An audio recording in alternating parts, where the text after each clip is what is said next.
কালি Facebook লাইভত 1 ঘণ্টা মই কৈছোঁ আৰু যদি কিবা ক'ব লাগে মই ফেচবুকৰ জৰিয়তে ক'ম কাৰণ সাংবাদিকসকলৰ আগত কথা ক'লে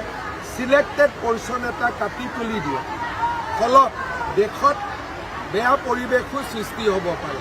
সেইকাৰণে এই ঘটনাটোৰ সম্পৰ্কত মই যি ক'ব লাগে ফেচবুকৰ জৰিয়তে ক'ম যাতে গোটেই অসমৰ মানুহে কথাখিনি একেলগে শুনিব পাৰে মই একোৱে নকওঁ এই বিষয়ত আপোনালোকক ক'ব লাগিলে আপোনালোকে সোধা প্ৰশ্নখিনি মই বুজি ল'ম উত্তৰখিনি কিন্তু মই ফেচবুকৰ জৰিয়তে দিম যাতে সকলোৱে একে কথা শুনিব পাৰে একে কথা বুজিব পাৰে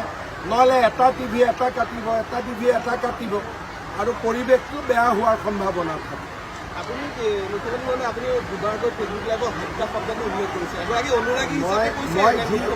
ফেচবুক লাইভত মই যি কৈছোঁ সেইটো আৰু এইটোৰো উত্তৰ যদি কিবা দিব লাগে মই ফেচবুক লাইভতে দিম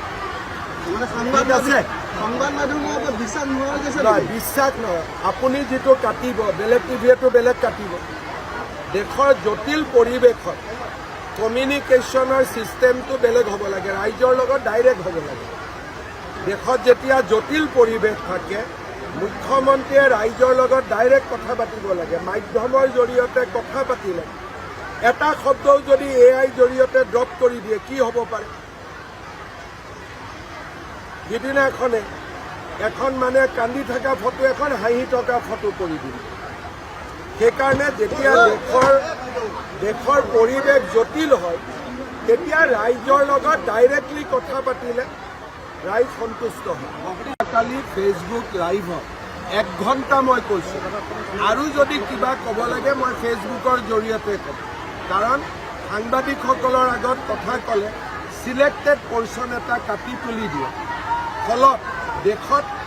বেয়া পৰিৱেশো সৃষ্টি হ'ব পাৰে সেইকাৰণে এই ঘটনাটোৰ সম্পৰ্কত মই যি ক'ব লাগে ফেচবুকৰ জৰিয়তে ক'ম যাতে গোটেই অসমৰ মানুহে কথাখিনি একেলগে শুনিব পাৰে মই একোৱে নকওঁ এই বিষয়ত আপোনালোকক ক'ব লাগিলে আপোনালোকে সোধা প্ৰশ্নখিনি মই বুজি ল'ম উত্তৰখিনি কিন্তু মই ফেচবুকৰ জৰিয়তে দিম যাতে সকলোৱে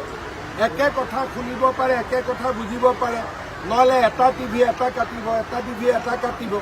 আৰু পৰিৱেশটো বেয়া হোৱাৰ সম্ভাৱনা থাকে আপুনি মুখ্যমন্ত্ৰী মানে আপুনি দুবাৰকৈ ফেচবুক লাইভত হত্যা শব্দটো উল্লেখ কৰিছে এগৰাকী অনুৰাগী ফেচবুক লাইভত মই যি কৈছোঁ সেইটো আৰু এইটোৰো